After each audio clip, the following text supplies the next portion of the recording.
Humberto, um bom dia para você. Repercussão por aí não falta e tem muito mais coisa, né? Tudo bem com você?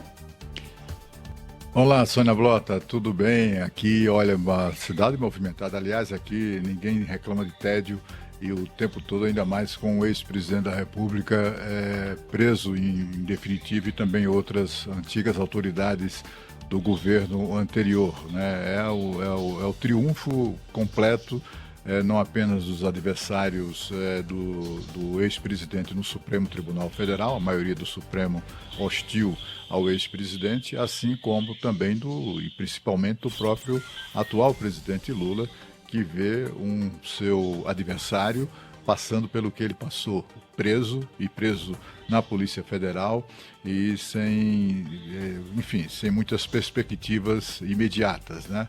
Mas, enfim, a gente sabe como as coisas acontecem, os ventos podem mudar de direção nessa biruta em que se transformou a política brasileira e, olha, daqui a pouco pode ser a vez de Bolsonaro se transformar em mais um descondenado aqui no Brasil. Vamos aguardar para ver o que vai acontecer nos próximos tempos. Aqui há outras questões também que movimentam a cena política, como, por exemplo, talvez a mais fundamental neste momento, venha a ser a indicação do ministro Jorge Messias, da Advocacia Geral da União, para a vaga de Luiz Roberto Barroso, que se aposentou no Supremo Tribunal Federal. Isso está causando aqui uma enorme confusão e essa prisão do Bolsonaro não ajuda muito na indicação aí de Messias para o Supremo Tribunal Federal. Bom, o fato é que a vida dele não está fácil, não será fácil, e ontem o presidente da CPMI, do INSS, confirmou para amanhã, na sessão de amanhã da CPMI, a votação do requerimento de convocação de Jorge Messias para depor na CPMI. Os parlamentares desejam interrogar Jorge Messias sobre a denúncia, divulgada, aliás, em primeira mão no jornal da Band, e que ele ignorou alertas dos próprios servidores da AGU, que ele chefia, sobre a prática do roubo aos aposentados e pensionistas. Esses alertas foram feitos um ano antes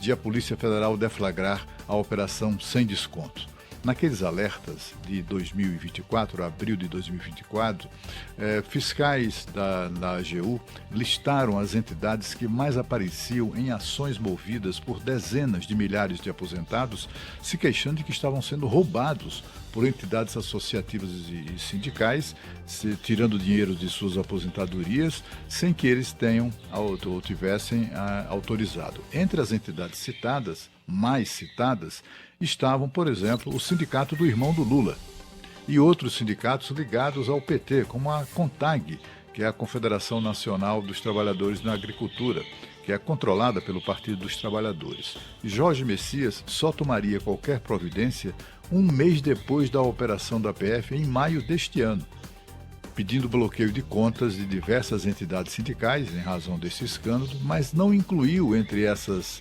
entidades o Sindicato do Irmão do Lula e nem a CONTAG, que levou sozinha dos aposentados 3,4 bilhões de reais, de acordo com denúncias da própria Polícia Federal e apuração da CPMI do INSS. Deputados e senadores suspeitam de crime de prevaricação praticado por Jorge Messias para proteger os interesses do PT e também da família do presidente Lula e pessoas como o irmão dele que podem estar envolvidos até o pescoço nesse roubo aos aposentados. O presidente do Senado ontem já teve uma atitude um tanto quanto diferente, teve ali uma conversa com o senador lulista Otto Alencar, que é presidente da Comissão de Constituição e Justiça do Senado, e Otto Alencar convenceu Davi Alcolumbre a pegar mais leve com o governo em relação à indicação de Jorge Messias, e o Alcolumbre, que estava reticente quanto a isso, marcou para 10 de dezembro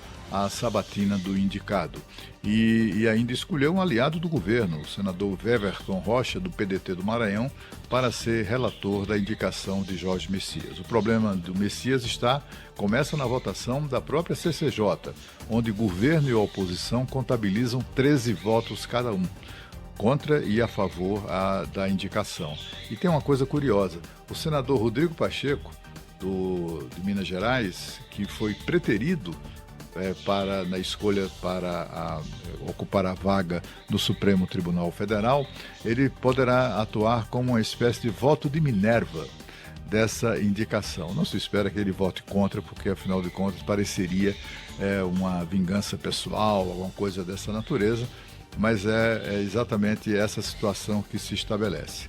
Se o Jorge Messias passar pela CCJ, já vai ser um gol.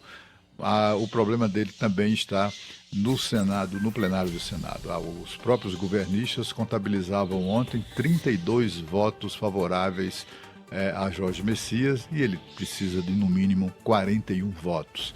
Além de tudo isso, além de todas essas confusões e de representar interesses de um governo que está com problemas de relacionamento com o Congresso Nacional, ainda tem o temor ou a reação dos deputados e senadores quanto ao comportamento de Jorge Messias frente a, por exemplo, questões como as emendas parlamentares.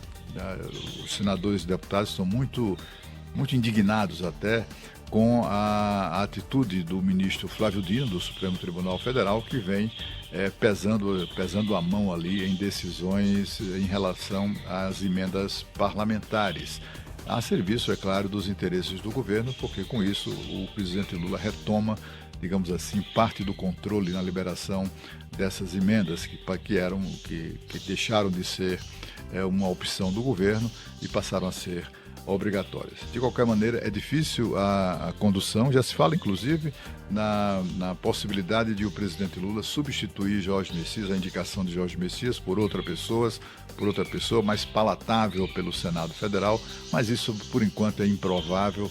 O fato é que Messias segue sendo indicado, mas ele sem dúvida nenhuma enfrenta dificuldades muito sérias. Agora nós voltamos a São Paulo.